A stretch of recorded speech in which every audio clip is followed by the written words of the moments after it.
ചേച്ചി തന്നെ പറഞ്ഞാ മതി. അയ്യോ അതിപ്പോ വേണ്ട, നീ പോടി. ചേച്ചി എന്തിനാ പേടിക്കുന്നേ? ധൈര്യമായിട്ട് പോയി പറഞ്ഞ. എന്താ മോളെ? അച്ഛനെ കാണാൻ വരണം.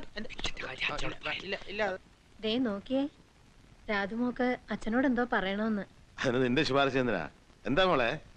പറഞ്ഞ അച്ഛൻ ഇഷ്ടാവോന്ന രാധുവച്ചിയുടെ പേടി.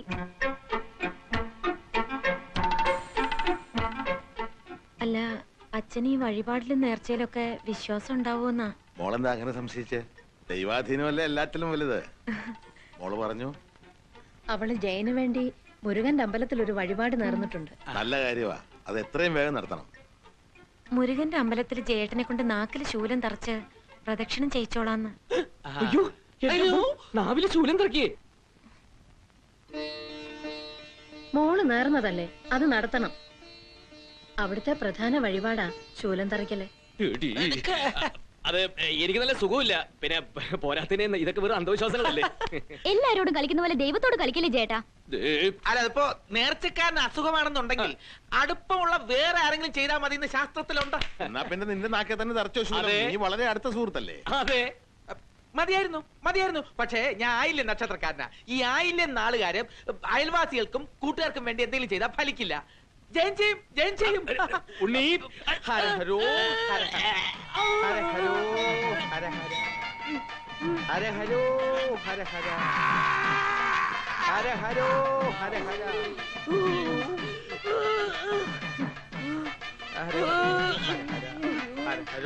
ഹര അരോഹര ഹര ഹരോ ഹര ഹര ഹര ഹരോ അരോഹര അവസരത്തിനൊത്ത് നീയും കാല് മാറി. അല്ലട ശാപമേ.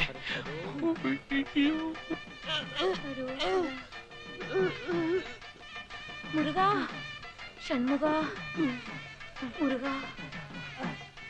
അരോഹര അരോഹര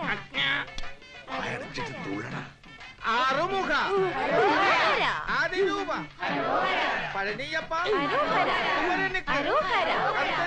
അരോഹര വേൽമുരുക അരോഹര അരോഹര ആദിരൂപ അരോഹര വേൽമുരുക അരോഹര പഴനി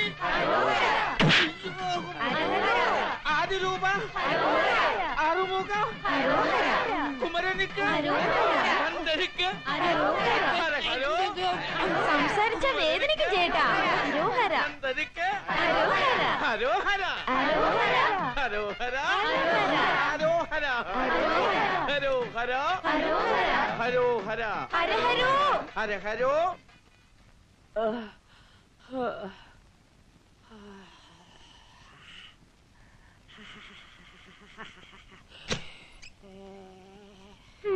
എത്രയോ ആളുകൾ നാക്കിലും കവിളത്തും മുതുകിലും ഒക്കെ ശൂലം കുത്തി വഴിപാട് നടത്തുന്നു.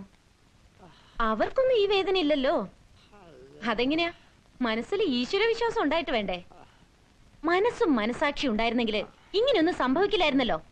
ഭദ്രകാളി വായടച്ചോ, അല്ലെങ്കിൽ അടിച്ചതിന്റെ 32 പല്ല്. കരയണം, വേദന കൊണ്ട് പൊടയണം. ഈ നാവ് കൊണ്ടല്ലേ ഇല്ലാ കഥകൾ പറഞ്ഞ് എന്നെ അപമാനിച്ചത്.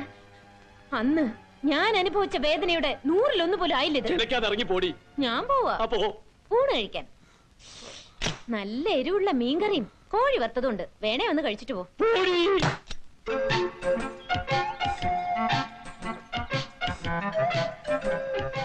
നല്ല എരിവ് നിനക്ക് കഴിക്കാൻ പറ്റില്ലല്ലോ.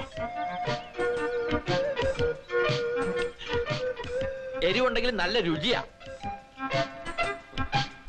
പാവം. അല്ല ജയ, നാക്കിൽ ശൂലം തറച്ചപ്പോ നിനക്ക് പ്രത്യേകിച്ച് എന്തെങ്കിലും വികാരം തോന്നിയോ? നിർത്തടാ, കഴിഞ്ഞില്ല, ഒരു കോഴിക്കാലൂടെ ബാക്കിയുണ്ട്. ക്ഷണിച്ച് പോണോ? കളിയാക്കല്ലേ. അതെ, എന്റെ നാക്കിൽ ഓട്ടയില്ലാത്തോണ്ട് എനിക്ക് ഇഷ്ടം പോലെ നക്കാം. നിന്റെ നാക്കിൽ ഓട്ട ഉള്ളതുകൊണ്ട് നീ എന്ത് നക്കിയാലും ചോർന്നു പോവും. നീ സമാധാനപ്പെട്. നിന്നെ ഇത്ര കണ്ട് ദ്രോഹിച്ച നിന്റെ ഭാര്യയെ എന്നേക്കുമായി ഇല്ലാതാക്കാനുള്ള ഒരു മാസ്റ്റർ പ്ലാൻ ഞാൻ തയ്യാറാക്കുന്നു. അത് നിന്റെ അവസാനത്തെ ജയ, ബില്ല് കൊടുത്തിട്ട് വേണം. ഒറ്റ പൈസ ഇല്ലയോ.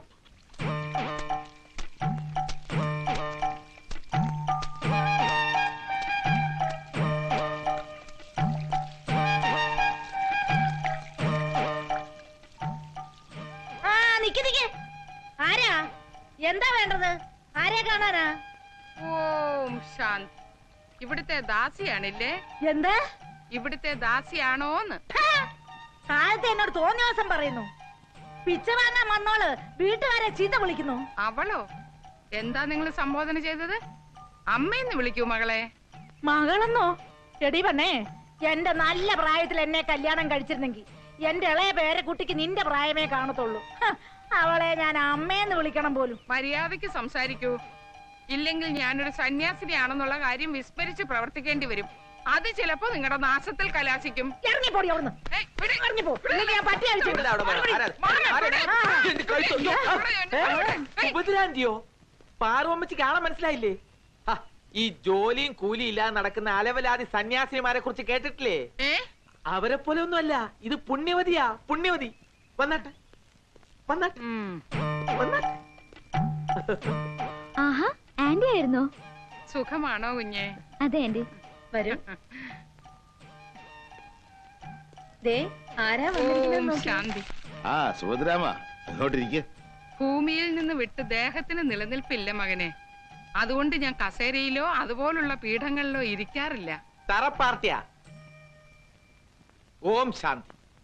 ഉണ്ണിത്താനെ ഇതുവരെ ഇങ്ങോട്ടൊന്നും കണ്ടില്ലല്ലോ സുഭദ്രാമേ. മകൻ പാലം പണിയുടെ തിരക്കിലാണല്ലോ. ആ ആന്റി എപ്പോ വന്നു? മകളെ, നീ അങ്ങ് വല്ലാതെ ക്ഷീണിച്ചു പോയല്ലോ. ഭക്ഷണം ഒന്നും ശരിയാവുന്നില്ലേ നിനക്ക്? അവക്കങ്ങ് ഒരു ക്ഷീണമില്ല. ഉം? അല്ല, ആഹാരമൊക്കെ ശരിക്കും കഴിക്കുന്നുണ്ടെന്ന് പറയരുത്. ഉം. ആന്റി വീട്ടില് പ്രത്യേകിച്ച് വിശേഷമൊന്നുമില്ലല്ലോ. ഇന്നലെ രാത്രി നമുക്കൊരു ദർശനം കിട്ടി. രാധികമൊക്കെ എന്തോ മനോവിഷമം ഉണ്ടെന്ന്. പുലർകാലം ഇങ്ങോട്ട് പുറപ്പെട്ടു. അതെങ്ങനെ ദർശനം കിട്ടി? ആന്റിയുടെ വീട്ടിൽ ഡിഷ് ആന്റിനെ ഉണ്ടോ? മോളെ ആന്റിക്ക് കുടിക്കാൻ കാപ്പി എടുത്തോണ്ട് വരും. അരുത് മകളെ, ഞാൻ ലൗകിക പാനീയങ്ങൾ ഉപയോഗിക്കാറില്ല. പാലും പഴവും മാത്രം നമുക്ക് നേദിച്ചാൽ മതി. മകളെ, എനിക്ക് വിശ്രമിക്കാൻ അറ കാണിച്ചു തരൂ. ധ്യാനത്തിന് സമയമായി. മോളെ അതിന്റെ അറയിലേക്ക് കൂടിക്കൊണ്ടുപോകും. ഓം ശാന്തി. ഓം ശാന്തി. ഓം ശാന്തി.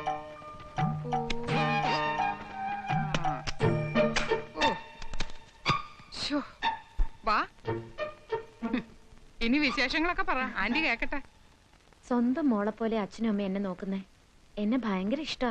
ഓ, എന്റെ ഓങ്കാരമൂർത്തിയെ, ഞാൻ എന്തായി കേൾക്കുന്നത്? ഇതാ നിന്റെ കുഴപ്പം. കുറച്ചു ദിവസം ഞാൻ ഇല്ലാതിരുന്നപ്പോ നിന്റെ മനസ്സിനാകെ ആട്ടം തുടങ്ങി. ആദ്യത്തെ കുറെ ദിവസം ചക്കര തേനെന്നുള്ള വിളിയൊക്കെ കാണും. ഉപ്പോളം വരും ഉപ്പിലിട്ടത്. അല്ല ആന്റി, അമ്മ ഇല്ലാത്ത ദുഃഖം ഞാൻ മറന്നത് ഇവിടുത്തെ അമ്മയെ കണ്ടപ്പോഴാ. സ്വന്തം അമ്മയെ പോലെ എനിക്ക്. അമ്മയല്ല കുഞ്ഞെ, അമ്മായിയമ്മ. അത്രയും കാണിച്ചാ മതി. ലോകത്ത് ഇന്ന് വരെ ഒരു മരുമകളും അമ്മായിയമ്മയെ അമ്മയായി കണ്ടിട്ടില്ല. ഇനി നീയായിട്ട് ചരിത്രം ഒന്നും തിരുത്തി കുറിക്കണ്ട.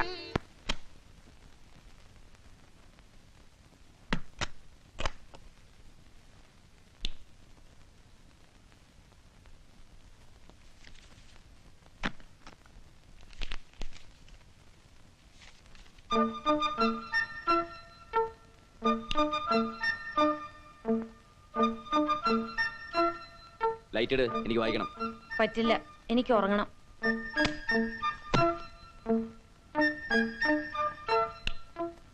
എന്റെ വായന കഴിഞ്ഞിട്ടുള്ള ഉറക്കമൊക്കെ മതി. എന്റെ ഉറക്കം കഴിഞ്ഞ് വായിച്ചാ മതി.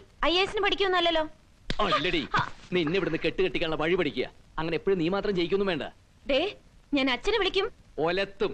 അച്ഛനെ മാത്രം ആക്കണ്ടടി, നാട്ടുകാരെ മുഴുവൻ വിളിക്കടി. വേണ്ടി വന്നാ വിളിക്കും. ഒരുപാട് പേടിപ്പിക്കല്ലേ. അച്ഛനും അമ്മയും വന്നാലുള്ള സ്ഥിതി അറിയാലോ. അമ്മയുടെ ഹാർട്ട്, പിന്നൊരു ഷോക്ക്. വീടിച്ചിട്ടൊന്നും കാര്യമില്ല. നിങ്ങളുടെ കട്ട പുക കാണാതെ ഞാൻ ഇവിടുന്ന് പോവില്ല. ആരുടെ പുക ആദ്യം കാണുന്നെന്ന് നമുക്കൊന്ന് നോക്കാടി.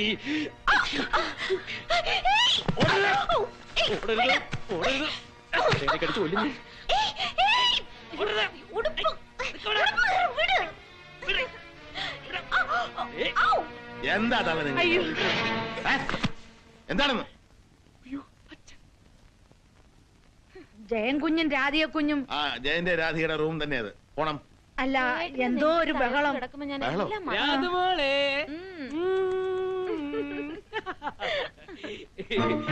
രാധമോളെ, ഞാൻ നിനക്കൊരു ചുംബനം തരട്ടെ? ജയേട്ടന്റെ ഈ സ്നേഹത്തിന് മുമ്പിൽ ഞാൻ എന്ത് പ്രതിഫലമാണ് തരിക? ദിവസം ഞാൻ തരുന്നുണ്ടല്ലോ. മോളെ നീ ഇങ്ങനെ കിടന്നാൽ എങ്ങനെ ഒന്നുകൂടി തിരിഞ്ഞു കിടന്നേ എന്നാലേ എനിക്ക് തരാൻ പറ്റുള്ളൂ. എന്താ അത് നീ എന്തിനാ നാണിക്കുന്നത്? ചേട്ടാ ഇഷ്ടം.